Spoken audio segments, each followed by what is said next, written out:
की वीडियो सिंदूर दानी से संबंधित होने वाली है। यानी कि जब भी हम अपने घर में पूजा करते हैं तो क्या हर दिन हमें विवाह के सिंदूरा से अपने मांग में सिंदूर लगाना चाहिए अथवा नहीं। बहुत सारी बहनें ने ये कहा था कि जब हम सोमवार का व्रत करेंगे अभी श्रावण के महीने में तो क्या हम इस सिंदूरों का इस्तेमाल करें या फिर आपकी जो ड्रेसिंग में एक अलग सा सिंदूरा होता है उसका इस्तेमाल करें। इसके बारे में कुछ विशेष बातें भी हम आपके साथ शेयर करेंगे, जो कि मैंने कई वीडियो आपको दी है, लेकिन अलग अलग टॉपिक पर प्रश्न भी आ जाते हैं तो उन सभी प्रश्नों के जवाब भी हम देंगे।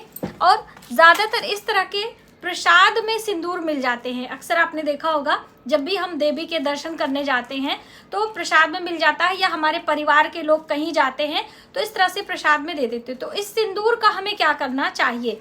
क्या हमें इसे देवी देवताओं के लिए उनके डिब्बे में रख देना चाहिए या अपने इस शादी वाले सिंदूरा में रख लेना चाहिए कि अलग से हमें रखना चाहिए?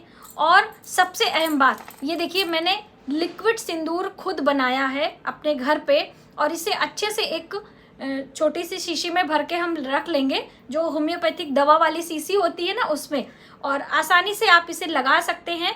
ये करीब महीनों 1.5 महीनों तक खराब नहीं होता है। बहुत ही अच्छा लिक्विड रहता है, क्योंकि गर्मियों में अक्सर पसीने से ऐसे फैल जाता है। तो इस तरह से लिक्विड आप स्वयं बना लीजिए। मैंने बताया था तो कई बहनों ने पूछा कि दीदी आप कैसे बनाते हो, मैंने इस पर सेपरेट वीडियो भी दी है, तो आगे अभी हम बताएंगे कैसे मैंने इसको बनाया है। और ज़्यादातर ये प्रश्न होते हैं कि हम कहीं सफ़र में जा रहे हैं तो इतना बड़ा ना ले जाके इसमें से सिंदूरा निकाल के अपने छोटे डिब्बे में रख कर क्या हम कहीं बाहर ले जा सकते हैं कि नहीं। ठीक है, तो इस तरह के कई सवाल हैं, तो उन सवालों के जवाब भी हम देंगे। नमस्कार, वेलकम टू माय चैनल। मैं हूँ मनीषा। दोस्तों, आज की वीडियो है कि सुहागन महिलाओं को अपनी मांग में सिंदूर कैसे लगाना चाहिए। मांग में सिंदूर भरते समय हमें किन किन बातों का ध्यान रखना चाहिए। गर्मियों के दिनों में हमें कैसे सिंदूर लगाना चाहिए, सूखा लगाएं कि लिक्विड लगाएं। इस तरह की बहुत सारे कन्फ्यूजन है। तो चलिए देर न करते हुए अपने वीडियो की शुरुआत करते हैं। सबसे पहले तो सभी सुहागन महिलाओं को बहुत बहुत शुभकामनाएं। आपके पति की दीर्घ आयु हो। आप अपने इस पर्यंत जीवन काल में अपने मांग में सिंदूर सजाती रहें। ऐसी भगवान भोलेनाथ, माता पार्वती की कृपा सदैव आप सभी पर बनी रहे, मेरी शुभकामना है। देखिए, सिंदूर विवाह के बाद लगाया जाता है और कहते हैं पति की दीर्घ आयु के लिए भी सिंदूर लगाया जाता है। सुहागन महिला की पहचान होती है सिंदूर। हमारी सुंदरता में 4 चांद लगाता है ये सिंदूर। तो इसलिए अपने इस जीवन में, आपका वैवाहिक जीवन को अच्छा बनाने के लिए सिंदूर आपको हर दिन लगाना चाहिए। लेकिन बहुत सारी भ्रांतियां भी हैं कि जैसे अब मान लीजिए आपने सुबह सिंदूर लगाया है, अब शाम को कहीं शादी ब्याह में जाना है तो क्या हम 2 बार नहीं लगा सकते हैं क्या? तो बिल्कुल आप लगा सकते हैं। आप पहले के समय में तो जब भी बाल चोटी बनाते थे तो सिंदूर बिना लगाए सुहागिनें नहीं रहती थी। आप चाहे लिक्विड सिंदूर लगाएं चाहे सूखा सिंदूर लगाएं, इससे कोई प्रभाव नहीं पड़ता है। पहले के लोग सिर्फ सूखा सिंदूर लगाते थे, उसे भी अपने तरीके से अपने मांग में गीला करके ही तेल में ही डुबा के लगाते थे। आपने देखा होगा आज भी बिहार वगैरह में सिंदूर दान होने से पहले खूब बाल को तेल लगा के कर दिया जाता है, जिससे अच्छे से सिंदूर चिपका रहे, तुरंत गिरे नहीं। ठीक है, तो वो एक अलग बात है। अब तेल में भी आपको मीठा तेल लेना चाहिए, जैसे कि बादाम का तेल हो गया, या फिर बात करें आंवले का तेल हो गया, इस तरह के चमेली का तेल हो गया। मीठे तेल बाल में लगाकर ये सिंदूर दान होता है, मतलब विवाह में सिंदूर लगाया जाता है। तो आप इसे तेल में भी मिक्स करके लगा सकती हैं, कोई प्रॉब्लम नहीं है। ठीक है, दूसरी अहम बात कि अपने विवाह वाले सिंदूर से कभी भी सिंदूर पलट कर दूसरे डिब्बे में नहीं डालना चाहिए। सबसे अहम बात, इसे कभी खाली नहीं रखना चाहिए, हमेशा इस सिंदूरा को भर कर रखना चाहिए। और भरेंगे कैसे? जब हम कभी किसी तीर्थ स्थल पर जाते हैं देवी देवताओं का दर्शन करने के लिए, तो सिंदूर खरीद कर लेकर आना चाहिए। और हमें सिंदूर दान भी करना चाहिए, और दान में मान लीजिए आपको मिला है तो ये इसको खोलकर इसमें भर भी लेना चाहिए, कोई परेशानी नहीं है। आपके परिवार के लोग ही दान करते हैं और कोई बाहरी थोड़ी आपको दान करेगा।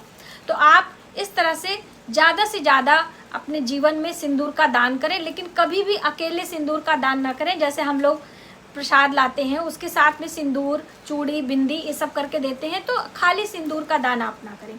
ये आप कंडीशन समझ लीजिए। दूसरी अहम बात, कभी भी हमें पीरियड के समय या फिर आप स्नान नहीं किए हैं तो सिंदूर नहीं लगाना चाहिए। जो आपके मांग में सिंदूर लगा है वही काफ़ी है, ठीक है। अब अगली महत्वपूर्ण बात कि पूजा में हम सिंदूर कौन सा इस्तेमाल करें। तो देखिए, जब हम अपने पूजा मंदिर में पूजा करते हैं तो जो लोग गौरी गणेश रखते हैं वही गौरी जी को पूजा में सिंदूर लगाते हैं। हर लोग के यहाँ गौरी जी नहीं होती है, सिर्फ फोटो होती है, तो उसमें हम चंदन टीका भी लगा देते हैं, चंदन के ऊपर भी सिंदूर लगा देते हैं। तो उसके लिए हमें पूजा के लिए एक अलग सी सिंदूरदानी खरीदनी चाहिए। ये देखिए हमारी पूजा की सिंदूर, और इसमें हमने पीला सिंदूर लगा। पूजा के लिए हमेशा पीला सिंदूर ही लगाना शुभ होता है, तो ये आप रखा करिए। इससे हम सिर्फ देवी देवताओं को लगाते हैं, स्वयं के लिए सिर्फ देवी देवताओं से एक बार सुहाग लेकर अपनी मांग में लगा लेते हैं। ये हो गया। अब ये वाला आपका विवाह का सिंदूरा है। तो जब तीज त्योहार आता है, जैसे कि करवा चौथ, हरतालिका तीज या कोई तीज है, त्योहार है, तो आप इसमें से ज़रूर अपनी मांग में सजाएं। और वैसे रोज़ाना अपने ड्रेसिंग में या कहीं सफ़र में जाने के लिए एक डिब्बी इस तरह से ला के रख लें। इस तरह का मतलब कि पीतल की हो, चांदी की हो, लकड़ी की हो, कोई भी डिब्बी चलेगी। ऐसी कोई वो नहीं है कि मैंने ये दिखा दिया तो यही आपको लेना है। कोई भी डिब्बी आप एक रखें और इसी सफ़र में ले जाएं। कभी भी हमें किसी और का सिंदूर इस्तेमाल नहीं करना चाहिए मांग में लगाने के लिए, और ना ही अपना देना चाहिए। ये दोनों ही कंडीशन आपको ध्यान में रखना है। आपको लगता है कि आपके घर बहुत ज़्यादा गेस्ट आते हैं, तो एक सिंदूर की डब्बी, यहाँ पर मैं आपको दिखाऊं, ये सिंदूर की डब्बी आपको लेकर रख लेनी है और इसे किसी और को मतलब लगाने के लिए आप अपने ड्रेसिंग में रखें, वो अपना आके लगा लेगा, ठीक है। और रही बात कि आप अपने सिंदूर दानी को पूजा में जब इस्तेमाल करते हैं तो कभी भी विवाह वाले सिंदूर से देवी देवताओं को सिंदूर नहीं लगाना चाहिए। ये आपका सिंदूर है, आपका विवाह हुआ है, आपके पति ने आपकी मांग में सजाया है, इसलिए ये आपका है। विवाह में आपने अक्सर देखा होगा कि जब तक विवाह होता है, विदाई होती है, वो बहू, वो बेटी हमेशा अपने पास में ये रखती है ना सिंदूरा। तो याद रखें, पुरुष भाई अपनी पत्नी को पूरे जीवन काल में, पूरे जीवन पर्यंत में सिर्फ 2 बार ही सिंदूर लगाते हैं। अभी तो फैशन में वैसे में भी लोग रील बनाने के चक्कर में कई बार लगवा लेते हैं, लेकिन ऐसा नहीं करना चाहिए। विवाह के समय सिंदूर दान होता है, मंत्रोच्चारण होता है, पुरोहित होते हैं, तब हमारे मांग में सिंदूर पति लगाते हैं। उसके बाद जब आपका सुहागन स्त्रियां जब आप मृत्यु को प्राप्त करती हैं, तब ये विवाह वाले सिंदूर से ही पति अंतिम बार सिंदूर आपके मांग में भरते हैं। ऐसा कहते हैं कि सुहागन स्त्री जब मृत्यु को प्राप्त होती है तो स्वर्ग में भी उसकी अलग लाइन लगती है। बहुत सौभाग्य से किसी सुहागन स्त्री का मृत्यु होता है, ठीक है। तो ये छोटी छोटी बातें हमारे जीवन काल में बहुत मायने रखती हैं और आपको इसे ध्यान में रखना है। अब आइए आपको बताते हैं कि हमने ये लिक्विड सिंदूर बनाया कैसे। इसको बनाने के लिए हमने यहाँ पे इस्तेमाल किया था ये एलोवेरा जेल। ये रेडीमेड है, आप अपने घर के पत्तों वाला भी ले सकते हैं यदि आपने गमले में लगाया है, लेकिन रेडीमेड वाला लेंगी तो आपका ये जो लिक्विड सिंदूर है काफ़ी लंबे समय तक चलेगा। तो इसको ले लीजिए और एक कोई छोटी सी शीशी ले लीजिए, उसी में डायरेक्टली आप बना लीजिए, जैसे मैंने कटोरी में बनाया है।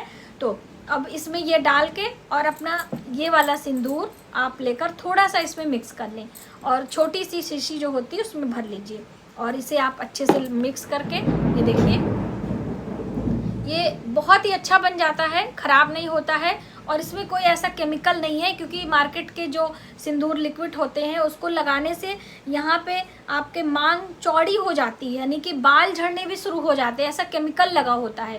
तो आप अपने घर में खुद इसे बना सकते हैं और इसका इस्तेमाल कर सकते हैं, लेकिन सिर्फ एक कंडीशन है कि जो विवाह का सिंदूरा है इसको कभी खाली ना करें, इसमें से आप ना निकालें, इसको भरते जाएं। कभी कभी कलर फेड हो जाता है, हमारा भी हो गया इसलिए मैं आपको दिखा नहीं रही हूँ। इसका कलर आप देखिए ये इस तरह से हो गया है, तो अब इसको हमने ऐसे ही छोड़ दिया एज इट इज, कि लगाना भी होता है तो हम इसी तरह से लगा लेते हैं, ठीक है। तो इसको हम फिर क्योंकि कलर चेंज है और इसका केमिकल वाला है, तो इस वजह से हमने अलग से रखा हुआ है, इससे हम लगाते हैं। और ये दूसरा वाला भी है, जैसे एक होता है ना 2 चढ़ता, हम लोगों के यहाँ 2 जाता है, तो ये है।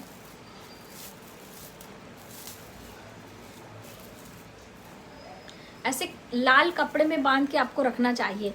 इसको भी मैंने बांध कर ही रखा था, इसका ये जो चुनरी है ये है, इसमें मैंने बांधा था। और ये है इस तरह से, मैंने कई बार दिखाया भी है आपको। तो ये है, ठीक है, ये इसमें ऐसे रखा हुआ है।